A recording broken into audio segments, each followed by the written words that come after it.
It's Marion. Marion.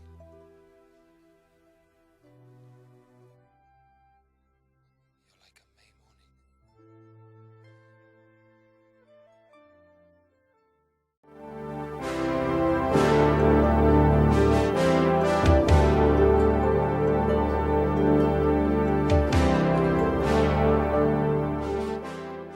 We're going to be talking Robin of Sherwood. Now, why am I reviewing a decades-old TV show? Well, this is one of my favourite series of all time, and there's very little content to consume about that. So I thought I would make my own. So I'm going to rewatch this series from start to finish and review the episodes with today's lens. Now, I have to emphasise that because obviously this is an old TV show, and obviously for its time it may have certain things may have kind of flown under the radar, but for now, looking at it in 2020, maybe we can have a look at it in a little bit more detail. So this was the first episode, a two-parter, Robin Hood and the Sorcerer. And this one was actually written by Richard Carpenter, who's essentially created the whole series. And this one directed by Ian Sharp. Now, this one obviously stars Michael Praed as Robin Hood. We'll talk a little bit about the cast and the kind of the evolution of the series as we kind of go through. This is essentially the introduction to this kind of group of merry men, and this one follows the kind of the tried and tested kind of legend of Robin Hood, so to speak, the first two episodes at least, with adding a couple of extra elements here, that being really Simon de Bellem, his Sorcerer, who was kind of the new thing to this kind of this series, this added level of mythicism and somewhat more of a fantasy element than we'd previously had. So we start off with obviously a scene set when Robin Hood was just a boy, and we see his father Alric. Now, one of the critiques I have with this TV show is they tend to reuse actors for various parts throughout the series. The guy who plays Alric, he plays multiple parts through this series, and that's fine, I think, for kind of faceless actors and, you know, small parts. But to me, Alric was, you know, even though we don't see much of him in the actual TV show in this episode, it nonetheless is Robin Hood's father. It's a relatively kind of large role in respect to it's quite important to the evolution of the character. And then we see the same actor again in the next episode playing one of the kind of the archers in the archery tournament. That is one of my critiques of the series overall. It tends to kind of reuse the same actors, and we'll have another actor who plays one of the kind of the guards when they break out of prison, again playing another kind of another role in the next episode even. But anyway, so we start off. I'm not going to go through the whole episode story because you've all seen it, I would imagine. But essentially, it focuses on Robin Hood and him being captured by Guy of Gisborne and him meeting, you know, the Will Scarlet, Little John. He's grown up with much. He's there, and Lady Marion, and he hasn't really met Friar Tuck or Nazir at this point, but you know, we've got the bulk of the kind of the crew. Plus, we have Dickon and Tom, is it, who really are already in these first two episodes. But it's good that they had this.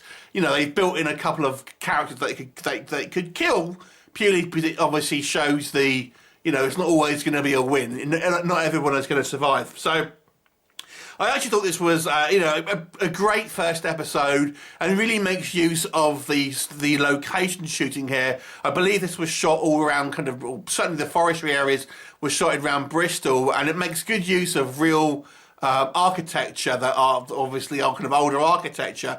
So you do get that kind of certainly somewhat of an epic feel to it, because it is using, you know, real locations rather than kind of like built sets.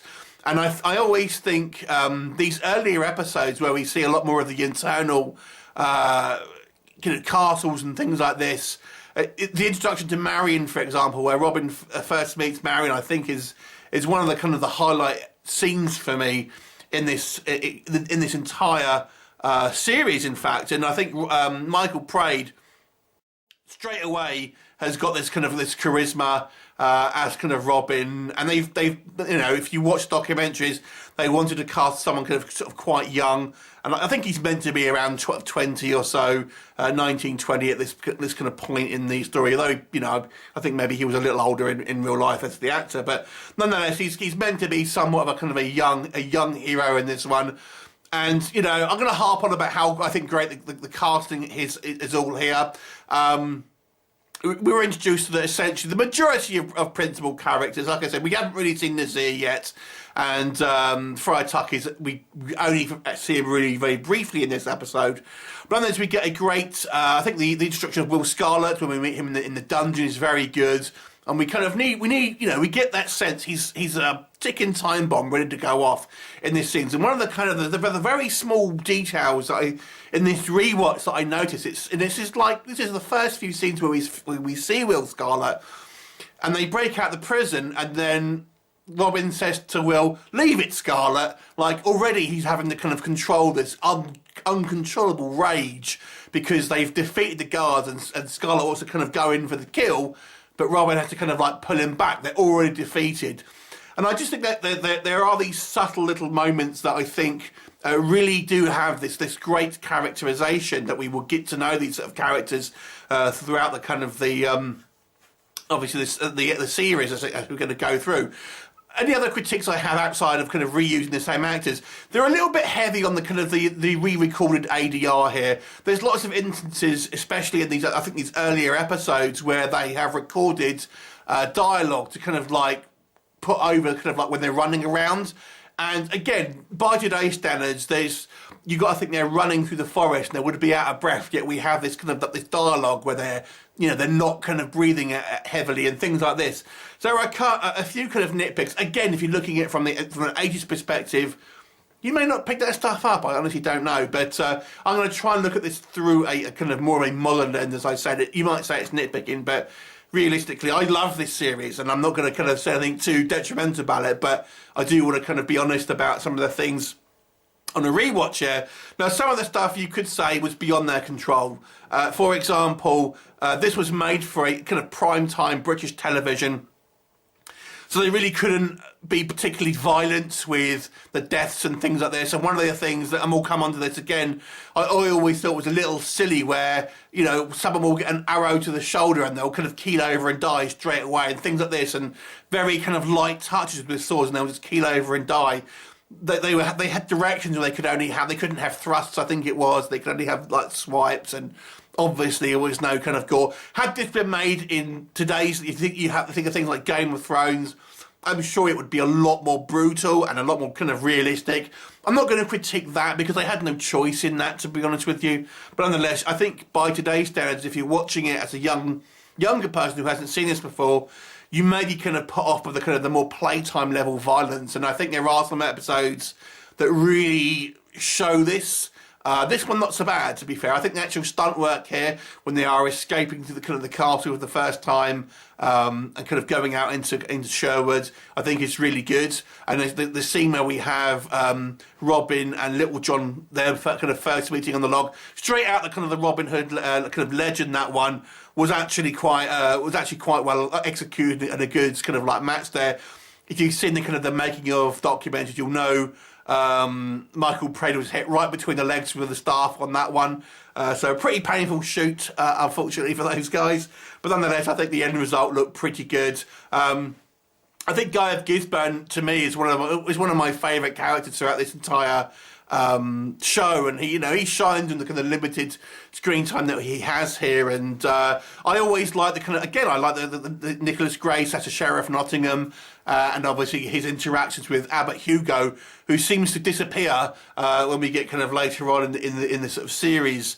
But nonetheless, here he is, and it's all good. I mean, arguably it's a setup episode.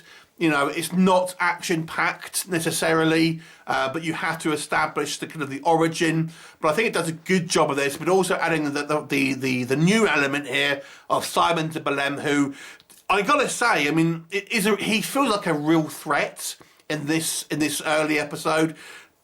As fun as kind of the Sheriff of Nottingham is, he always comes across as a bit of a bumbler, and more a comedy villain, while Simon Belem really feels, genuinely dangerous. Like he has this kind of like this vision and stuff like that. And to me, he always seems like the real threat. And it's a shame that he was a little underused, I think, as this kind of as a series bad guy, and kind of dealt with a little bit too quickly. But again, we'll come on to that maybe in the next episode. Overall, though, just a few minor quibbles with this particular first episode, more on a kind of a technical side, I suppose. I think it's a good introduction, and but a little slow maybe for new viewers. For me personally, I'm going to give this one a 7 out of 10. What did you think of the first episode? Leave me a comment and I'll look forward to seeing you next time. Bye for now.